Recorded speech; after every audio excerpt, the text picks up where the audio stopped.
So I now have the old Indycars from the previous haul in the bag, whatever. Today is, what, Tuesday the 11th.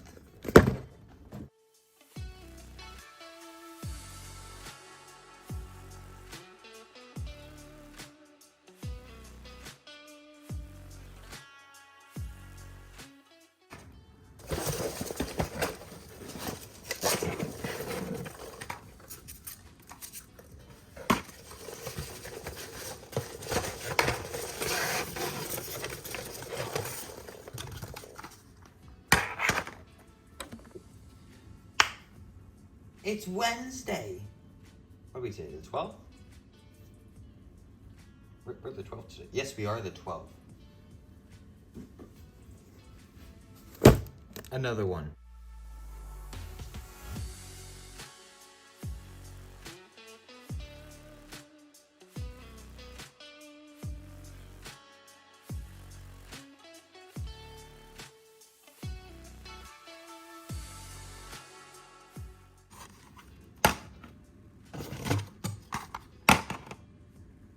Today's Thursday, April 14th, 2023. Oh God.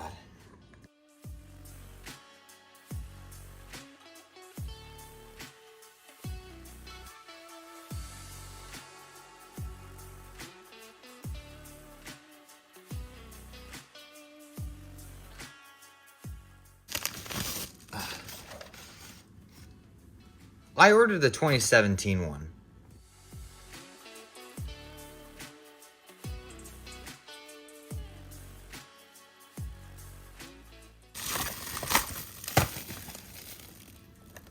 Okay, well.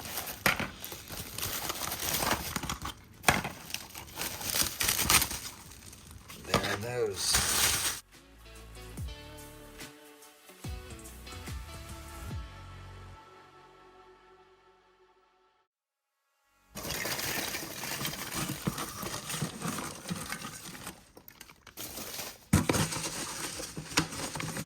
I think we're Tuesday, April 18th.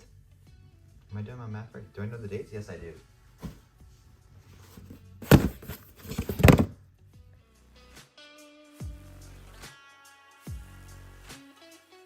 How do you fit an Indycar case in here? Beauty. Look at that beauty.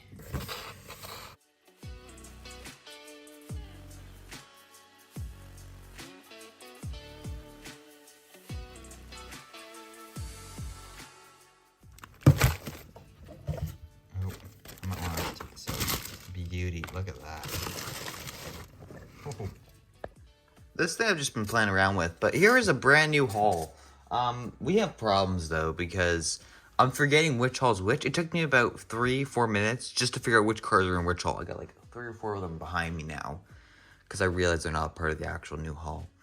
So we'll go over every one of these diecasts kind of briefly. I will do reviews on all of them, so I'm just gonna do that. Yeah, get that out of the frame. Cool. All right, let's start off with the pile on the right. So first up, the Joseph Newgarden 2019 Hitachi car. I think now I have every single Hitachi car for Newgarden. Now I did have the championship version of this car, but I kept it in the box because I always do that with all the 500 wins and the championship cars.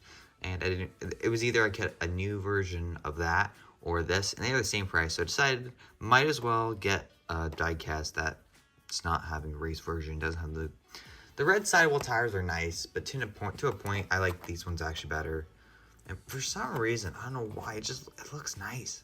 It's the regular Hitachi car, but the 2 on it just stands out a lot more. And I'm filming the Aero Screen diecast for the 2022 car right now. And by that, I mean I opened it up and I haven't actually done the review yet. And yeah, it looks different, obviously, because the Aero Screen made the number smaller, but I like the big bold 2 on it. I don't know why, but yeah. So there's that. I already put the number on the back of the box because whenever I open these cars up, with the 19s and from 2019 and back, I always put the number on the back of the box because if I somehow forget this thing, to put in the box. I don't know which car it is unless I match up the card with the box. Anyways, easier just to put the number on the back. So there's this beauty I've been trying to get forever. Slight issue with this car, Ryan Hunter-Reay's 2018 28 car, DHL. I was trying to get the 2017, and I mentioned this when I was opening the box, which, again, I haven't edited, so I don't know what I said and what I haven't said, like what I cut out and didn't cut out. But on the photo of the purchase, there was the 2017 car. On the text, it was the 2018 car. Now, usually, you go off the photo because that's what they're selling. Nope. So we have the 2018 Hunter-Reay here, which is fine, but I would have rather had the car I wanted to pay for. And I kind of knew that was going to be a risk, but I just assumed it was a mistake because it's eBay, and you would never put the photo of the car on there wrong. But here we are, so yeah. I was really looking forward to also seeing this thing on the DW12 kit instead of the IR18 kit, so yeah, it's disappointing, but whatever. So, we're going to leave that card to, like, the end of review now, because I'm depressed about it. There isn't much else to say about it. It's the same design as the 2020. It just doesn't have an air screen on it. So, yeah. This car, I'm so glad they didn't mess up, though. The 2016, Charlie Kimball Toshiba car. Of course, this is when Chip Ganassi was in the Chevys. It feels weird. It feels weird holding a 2016 diecast. Because I will say the quality back then, it wasn't bad, but the method in which they put down the, I think the decals could come off very easily. It also has I think it has plastic bumpers on the rear end. Anyways, it's odd having 2016. This is only the second one I have now. I also have the Montoya, which is a 2016, but it is slightly weird. But I was gonna get the 2017 version, and then it became like $20 plus $30 shipping. This one was like $10, so I decided to buy the 2016 instead. The only difference is the Chevy logo. It still has basically the same. I mean, it doesn't have the same aero kit, but it's the same concept. In the end, I'm happy. I'd rather have that than not have an 83 at all. Or I would have been happy also having the 23 from 2018, but they didn't have that one available. So we'll survive without that for now. Another one I really wanted was the Connor Daly number 25 car, just because we have not gotten a 25 car since. And I love the U.S. Air Force car. This is probably my favorite U.S. Air Force car they ever made. Okay, it looks nice. It's got like, it reminds me a lot of the, I think I can get that car up here. Here it is. It reminds me a lot of the Bubba Wallace 2019 car, because I think it's kind of based off the same thing. It's got the mouth. That's the only thing that reminds me of it. The mouth and the gray color, of course. I'm trying to think. I don't really remember what Daly did much in the 19 race. I know he made the field, though, so there's that. I've also just noticed something weird. Not weird, but odd. You can see that I don't know what you want to call this. Usually where you put, I don't know why Greenlight has the boxes like this. I'm assuming they just use the same boxes kind of for every diecast they sell. But these aren't going on store shelves, so I don't know why we have the thing you should put them on for stock. But anyways, they're swapped around. They changed the method in which the latch goes this way. This one goes that way. I just noticed that actually. Anyways, but yeah, beautiful diecast nonetheless. Indy 500 tires, I'll survive with it. And I put the 2500 on the back of it. Card looks nice and stuff. Yep. Okay, cool. Another car. It was a late edition. Greenlight announced this late last year. The J.R. Hildebrand car.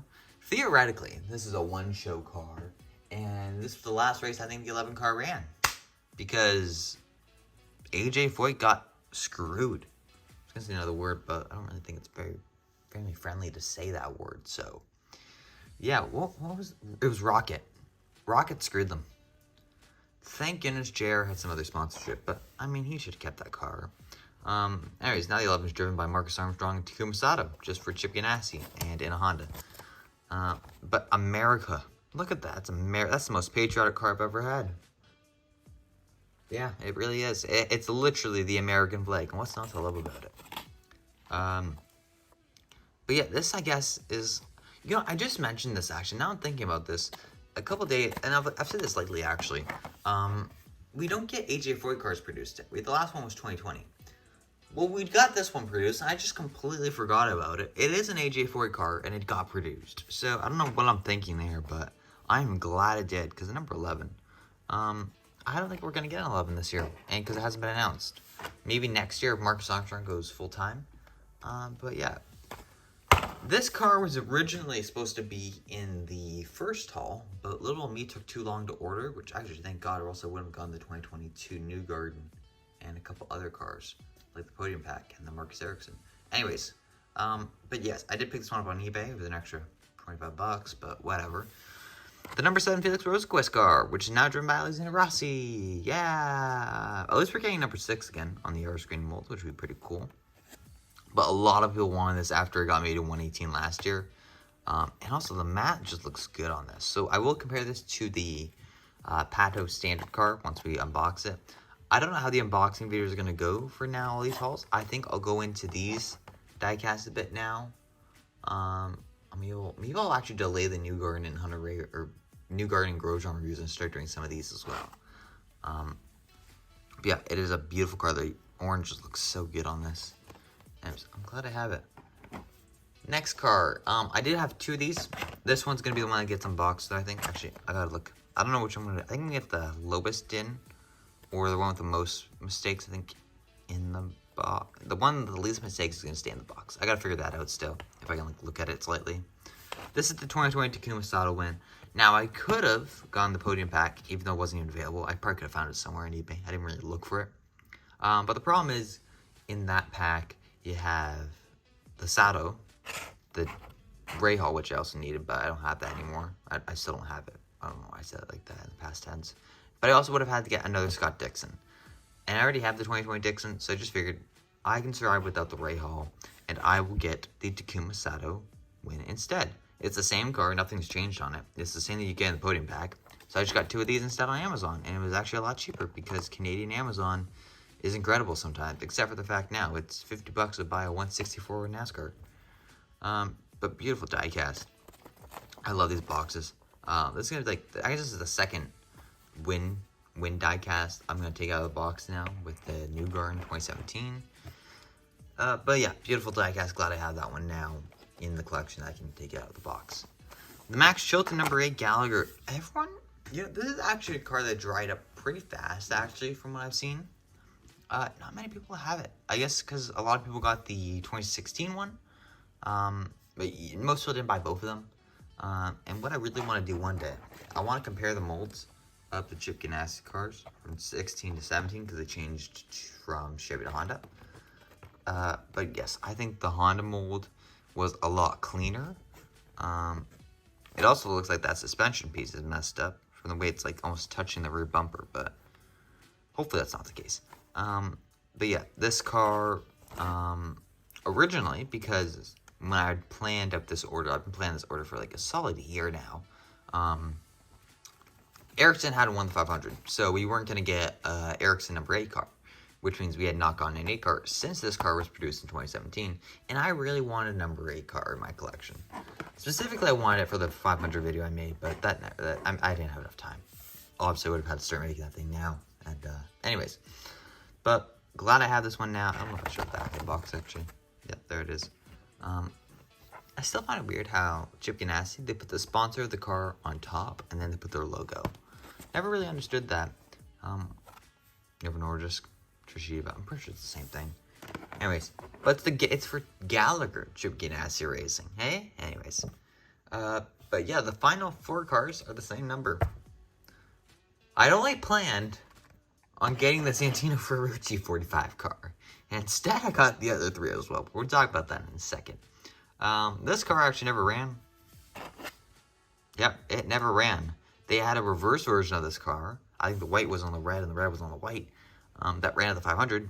But this car never ran because when they announced this, in whatever year it was, they had this in production. But in every race, they had a different, like, sponsor. Like, I think they had, like, Cheetos in the back, Mountain Dew, something else. They always had a different sponsor on the back. It was never actually white there. It was like black or blue or green. Anyways, so this car never ran. But it is a nice car. It's a 45 car. I think, I was also talking about this with a couple of my friends. The Hy-Vee cars in 2020, to my knowledge, were never produced. Okay? Spencer Pigot, I'm pretty sure, had a 45 car in production. I even checked the Greenlight Flickr page. It was made, but it never got, like, officially produced. Same with the Graham Rahal Hy-Vee car. Both of them had renders and sample diecast made, but they were never actually produced. So that was a bit odd, but we finally got the 45 car a year later. And yeah. And then Hy-Vee came out with a bang and ordered all these. Now I could have got the box for this, but I really actually, or the 3-car pack, but I really like the box on each of these. So yeah, let's just quickly, I'm gonna move these out of the way so I can talk about these cars quickly. Yep, okay. Okay, so what we have here are the 3 45 cars that are made. We had a white, black, and a red. I almost called that blue, don't know why. Theoretically, none of these cars have ever ran. Kind of. The 45 car is kind of based off of last year's Jack Harvey car. Still a couple differences, like a couple contingency sponsors are on there and stuff, because it's a Hy-Vee sole brand. I don't know. Thank you, Hy-Vee, though, for coming to Indycar. It's incredible what they've done, actually. They even have a hauler. They didn't get that, though.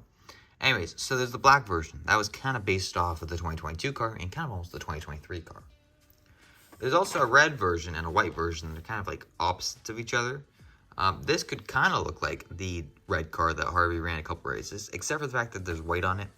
And the other car that they ran at the 500, not 500, it was at Iowa, I think they ran. And a couple races after that, maybe Portland and maybe Laguna Seca. It had red instead of all this white was red. And I don't know about the Hy-Vee QR code they see up here. I don't know if it was sideways like that, but it's kind of weird that they would do it like that. I also don't get why they think a QR code would scan. Has anyone actually successfully scanned the QR code on the car when it is racing? Because maybe you could do it when it's parked.